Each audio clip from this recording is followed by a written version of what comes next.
ಕೊಡವ ಭಾಷಿಕ ಸಮುದಾಯಗಳ ಕೂಟದ ಆಶ್ರಯದಲ್ಲಿ ಪ್ರಪ್ರಥಮ ಬಾರಿಗೆ 21 ಕೊಡವ ಭಾಷಿಕ ಜನಾಂಗದ ಕ್ರೀಡಾಕೂಟ ಏರ್ಪಡಿಸಲಾಗಿದೆ. ಮೂರ್ನಾಡುವಿನ ಪದವಿ ಪೂರ್ವ ಕಾಲೇಜು ಮೈದಾನದಲ್ಲಿ ಮೇ 15ರಿಂದ 3 ದಿನಗಳ ಕಾಲ ಕ್ರಿಕೆಟ್, ಹಗ್ಗಜಗ್ಗಾಟ ಮತ್ತು ಮ್ಯಾರಥಾನ್ ಸ್ಪರ್ಧೆ ನಡೆಯಲಿದೆ ಎಂದು ಕೂಟದ ಅಧ್ಯಕ್ಷ ಡಾಕ್ಟರ್ ಮೇಚಿರ ಸುಭಾಷ್ ನಾಣಯ್ಯ ತಿಳಿಸಿದರು. ಮಡಿಕೇರಿಯಲ್ಲಿ ಸುದ್ದಿಗೋಷ್ಠಿಯಲ್ಲಿ ಮಾತನಾಡಿದ ಅವರು, ಮೇ 15ರಂದು ಬೆಳಗ್ಗೆ 10 ಗಂಟೆಗೆ 21 ಕೊಡವ ಭಾಷಿಕ ಜನಾಂಗದ ಸಮಾಜದ ಅಧ್ಯಕ್ಷರುಗಳು ಕ್ರೀಡಾಕೂಟವನ್ನು ಉದ್ಘಾಟಿಸಲಿದ್ದಾರೆ. ಕೂಟ ಹಾಗೂ ಜಿಲ್ಲಾ ಕಾರ್ಯನಿರತ ಪತ್ರಕರ್ತರ ಸಂಘದ ನಡುವೆ ಕ್ರಿಕೆಟ್ ಪ್ರದರ್ಶನ ಪಂದ್ಯ ನಡೆಯಲಿದೆ. ಮೇ 15 ಮತ್ತು 16ರಂದು ಕ್ರಿಕೆಟ್, ಹಗ್ಗಜಗ್ಗಾಟ ಪಂದ್ಯಾವಳಿ ನಡೆಯಲಿದೆ.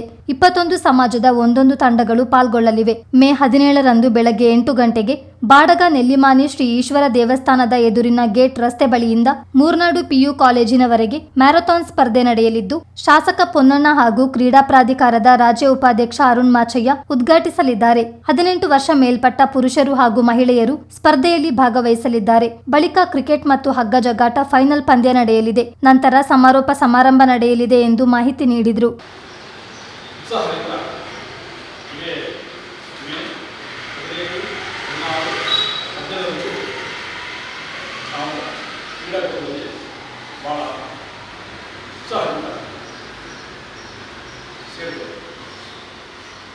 ಈ ಪ್ರಯುಕ್ತ ನಾವು ಅಂದಿನ ಸಮಾರಂಭಕ್ಕೆ ವಿಶೇಷವಾಗಿ ಕ್ರಿಕೆಟ್, ಹಗ್ಗಜಗ್ಗಾಟ ಮತ್ತು ಅದಕ್ಕೂ ವಿಭಿನ್ನವಾಗಿ ನಾವು ಮ್ಯಾರಥಾನ್ ಮೈಲ್ ರೇಸ್ ಇದನ್ನು ಏರ್ಪಾಡು ಮಾಡ್ತಿದ್ದೇವೆ. ಇದು ಬಾಲಕ, ಮೂರ್ನಾಡು ಬಾಲಕ 2 ಕಿಲೋಮೀಟರ್ ಕ್ರಮಿಸಿ ಮೂರ್ನಾಡು ಪಟ್ಟಣಕ್ಕೆ ಬಂದು ಅಲ್ಲಿ ಅಂತ್ಯಗೊಳ್ಳುತ್ತೆ. ಇದರಲ್ಲಿ ಸಾಕಷ್ಟು ಹಿರಿಯ 18 ವರ್ಷ ಮೇಲ್ಪಟ್ಟ ಎಲ್ಲ ಪುರುಷ ಮಹಿಳೆಯರು ಇಂದಿನ ಕಾರ್ಯಕ್ರಮದಲ್ಲಿ 8 ಗಂಟೆ ಪ್ರಾರಂಭ ಆಗುತ್ತೆ. ಇದನ್ನು ನಮ್ಮ ಕರ್ನಾಟಕ ಕ್ರೀಡಾ ಪ್ರಾಧಿಕಾರದ ಉಪಾಧ್ಯಕ್ಷರಾದಂತಹ ಮಾನ್ಯ ಚಕ್ಕೋಡ ಅರುಣಾಚಿನವರು ಕೂಡ ಅವತ್ತು ಒಂದು ಕಾರ್ಯಕ್ರಮ ಮಾಡಿದ್ದಾರೆ.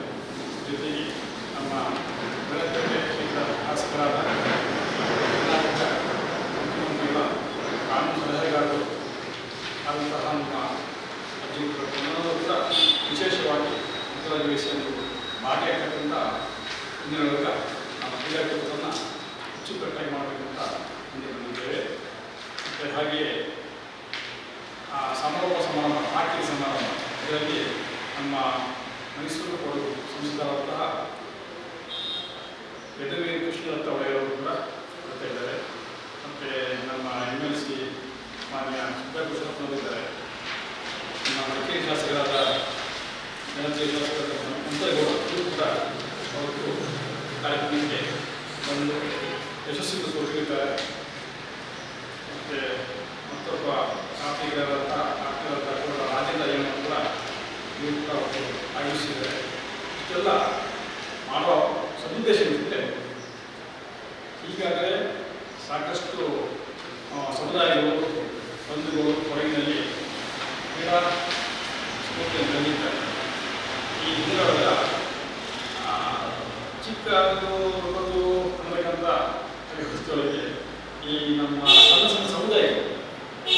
ಸಮುದಾಯಗಳು ಇವತ್ತು ಈ ಕಾರ್ಯಕ್ರಮವನ್ನು ಮಾಡಬೇಕಂತ ಉತ್ಸಾಹದಿಂದ ಮುಂದೆ ಬಂದಿರ್ತಾರೆ. ಆರ್ಥಿಕ ಅಡಚಣೆ ಇದ್ದರೂ ಕೂಡ ಸಮಾಜದೊಳಗೆ ನಾವು ಕೂಡ ಒಂದು ಸಮಾಜದ ಮುಖ್ಯವಾಗಿ ಬರಬೇಕು ಅನ್ನೋಂತಹ ಒಂದು ದುಡಿತ ಇರೋದ್ರಿಂದ ಅವರು ಕೈ ಜೋಡಿಸಿದ್ದಾರೆ. ನಾವು ಕೂಡ ಸರ್ಕಾರದ ಮಟ್ಟದಲ್ಲಿ ಈ ವಿಚಾರವನ್ನು ಮಾಡಿದ್ದೇವೆ. ಕೊಡಗಿನ ಚರಿತ್ರೆಯಲ್ಲೇ ಇಂತಹ ಕಾರ್ಯಕ್ರಮ ನಡೆಯುತ್ತಿರುವುದು ಇದೇ ಮೊದಲು ಎಂದು ಕೂಟದ ಗೌರವ ಕಾರ್ಯದರ್ಶಿ ಸಾಬಾ ಸುಬ್ರಮಣಿ ಹೇಳಿದರು. ಸಮಾರೋಪ ಸಮಾರಂಭದಲ್ಲಿ 21 ಕೊಡವ ಭಾಷಿಕ ಜನಾಂಗದಲ್ಲಿ ಸೇವೆ ಸಲ್ಲಿಸಿದ 21 ಮಂದಿ ಸಾಧಕರನ್ನು ಸನ್ಮಾನಿಸಲಾಗುವುದು. ಸ್ಪರ್ಧಾ ವಿಜೇತರಿಗೆ ಬಹುಮಾನ ವಿತರಿಸಲಾಗುವುದು. ನಂತರ ಸಾಂಸ್ಕೃತಿಕ ಕಾರ್ಯಕ್ರಮ ನಡೆಯಲಿದೆ ಎಂದರು.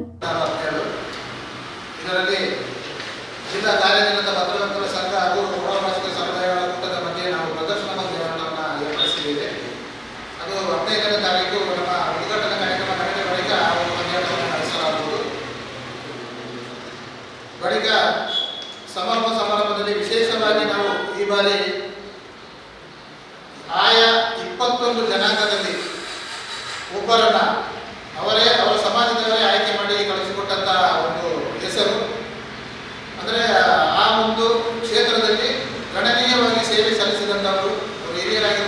ಹಿರಿಯರಾಗಿರ್ಬೋದು, ಆ ಸಮಾಜ ಬಳಸಿಕೊಂಡಂಥ 21 ಜನಾಂಗದ ಸದಸ್ಯರಿಗೆ ನಾವು ಅಲ್ಲಿ ಅವರನ್ನು ಗೌರವಪೂರ್ವಕವಾಗಿ ಸನ್ಮಾನಿಸುವಂಥ ಒಂದು ಕಾರ್ಯಕ್ರಮವನ್ನು ಇಟ್ಟುಕೊಂಡಿದ್ದೀವಿ. ಇವತ್ತು ವೈಯಕ್ತಿಕವಾಗಿ ಒಂದೊಂದು ತಂಡದವರು ಆ ಒಂದೊಂದು ಸಮಾಜವನ್ನು ಮಾಡಿದರೆ ಹೊರತು ಈ 21 ಭಾಷಿಕ ಜನಾಂಗದವರು ಒಂದು ಸೇರಿ ಈ ರೀತಿಯಾದಂಥ 21 ಜನಾಂಗದ ಸದಸ್ಯರನ್ನು ಸನ್ಮಾನ ಮಾಡಿದ್ದು ಯಾವುದೇ ಚರಿತ್ರೆಯಲ್ಲಿ ಇದುವರೆಗೆ ನಡೆದಿಲ್ಲ. ಇದನ್ನು ನಾವು ಪ್ರಪ್ರಥಮ ಬಾರಿಗೆ ನಾವು ಆಯೋಜನೆ ಮಾಡ್ತಾ ಇದ್ದೀವಿ.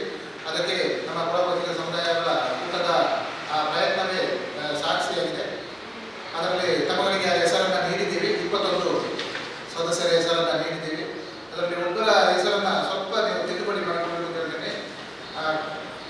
ಲಾಸ್ಟ್ ಬಟ್ ಎರಡನೇ ಒಂದು ಹೆಸರು ಕುಂಡಿ ಜಮ್ಮಂತ ಪೂಜಾ ಶರಣು ಅಂತ ಆಗ್ತದೆ, ಶರಣಿ ಅಂತ ಆಗ್ತದೆ, ಶರಣು ಅದು ಒಂದು ಹೆಸರು. ಬಾಕಿ ಎಲ್ಲ